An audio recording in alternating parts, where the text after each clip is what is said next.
Welcome to episode 3 of Diane Cafe Tries, where we will be trying out weird coffee combinations and rating them so you don't have to. So for today's video, we will be trying out Turon Latte and nagbabalik ang aming barista, guest barista.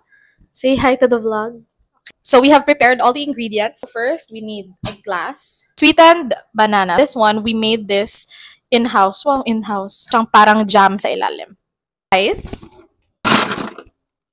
Siyempre, konti lang yung lalagay nating ice since we will be putting banana cold foam sa taas. And next is the milk. And we put vanilla syrup. 1 pump only para hindi ma-overpower yung coffee and the banana.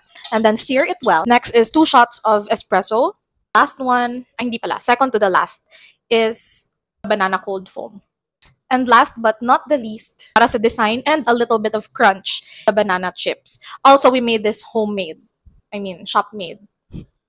Yan. You can put as much as you like. Siyempre, kami naman yung iinom nito. Here it is, guys. It's the Turon Latte. Time to taste test. Ratings. 7.5 or 8 out of 10. Hindi isa lang. 7.5 or 8. 8. I would really taste the banana flavor on the drink. Creamy as well, and of that coffee. It's actually a weird combination if you think about it, yung saging tsaka yung coffee. But it actually tastes good, guys. Parang halo-halo na maraming saging na minatamis. Combination of sweet, medyo bitter because of the coffee, pero konti lang.